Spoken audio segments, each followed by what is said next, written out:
अस्सलाम वालेकुम।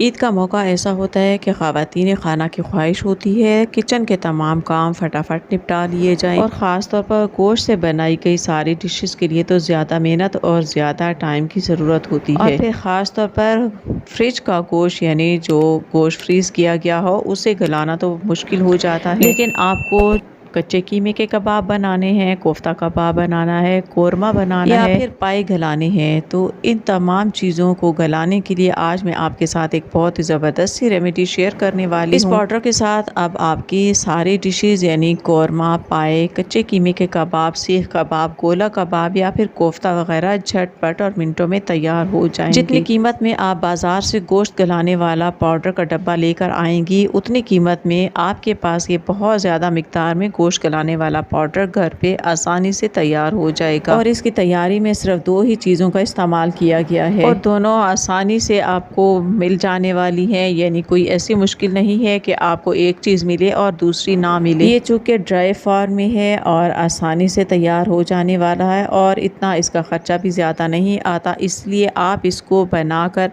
और इसकी अच्छी सी पैकिंग करके दुकानों पर सेल भी कर सकती हैं और एक अच्छा मुनाफा भी कमा सकती हैं। चलते हैं इसकी तैयारी की तरफ। इसको बनाने के लिए सबसे पहला जूस जो आपको चाहिए वो है कच्चा पपीता, यानी आपको इसके लिए ऐसा पपीता लेना है जो कि बहुत ज़्यादा पका हुआ और जर्द रंग का ना हो, बल्कि हल्का हल्का सब्ज़ रंग का होना चाहिए। अक्सर फल फरोश पपीते को काट के सेल करते हैं, इसलिए आप अपनी ज़रूरत के मुताबिक जितना आप चाहें ले सकती हैं। पपीते को छिलके के समेत ही आपने छोटा छोटा काट के इसको धूप में खुश्क कर लेना है। जितने इसके छोटे छोटे पीसेस होंगे उतना ही ये जल्दी खुश्क हो जाएगा। मैं इसको ऑलरेडी खुश्क कर चुकी थी, इसलिए मैं इसकी वीडियो नहीं बना पाई। ये पपीते का पाउडर मैंने सर्दियों में ही अपने पास तैयार करके रखा था। मैं जब पाए वगैरह बनाती हूँ तो इसी पाउडर का इस्तेमाल करती हूँ और पाए बनाने में मुझे ज़्यादा टाइम भी नहीं लगता, बल्कि बहुत जल्दी पाए गल भी जाते हैं और बहुत टेस्टी भी बनते हैं। आजकल धूप बहुत ज़्यादा सख्त है, इसलिए अगर आप इसको सुबह के वक्त काट के रखेंगे तो ये शाम तक खुश्क हो जाएगा। के बाद इसको आपने ग्राइंडर जार में डाल के इसका बारीक सा पाउडर बना लेना है। और अगर आप इसको बिजनेस पर्पज़ के लिए बनाना चाहें तो आप पंसारी से भी इसका आसानी से पाउडर बनवा सकती हैं। पपीते का पाउडर बना लेने के बाद अब इसमें हमने एक और चीज़ शामिल कर दी है, ग़िज़ाइयत, और गलाने के लिए ज़्यादा टाइम ज़ाया किए बिना ये दोनों मिलकर गोश्त को बहुत जल्दी गला देंगे। आप चाहें तो इसको मज़ीद छान लें ताकि ये बारीक पाउडर बन जाए, वैसे बिना छाने भी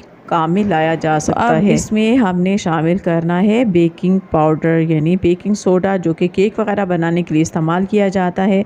इसका हम 1 चाय के चम्मच के बराबर इस पाउडर में शामिल करेंगे, यानी 1 चाय के चम्मच बेकिंग सोडा हम शामिल करेंगे 4 से 5 चाय के चम्मच के बराबर पपीते के पाउडर, यानी अगर आपके पास 1 कप पपीते का पाउडर है तो उसमें आप 1 कप का चौथा हिस्सा बेकिंग पाउडर शामिल करेंगी और इन दोनों को आप बहुत अच्छे तरीके से मिक्स कर लें। ये दोनों चूँकि ड्राई फॉर्म के पाउडर हैं, इसलिए ये ज़्यादा देर तक भी इस्तेमाल में लाए जा सकते हैं, यानी आप इनको बनाकर पूरा 1 साल के लिए भी बिना किसी प्रिजर्वेटिव के इस्तेमाल कर सकते हैं। आधा किलो गोश्त के लिए आधा चाय के चम्मच के बराबर गोश्त को लगा के आप 15 से 20 मिनट के लिए रखते हैं। अगर कीमे के कबाब बनाने हैं तो कीमे में भी ये पाउडर मिक्स करके 15-20 मिनट के लिए रखते हैं और उसके बाद आप जो भी डिश बनाना चाहती हैं बनाना स्टार्ट कर दें। गोश्त बहुत जल्दी गल जाएगा।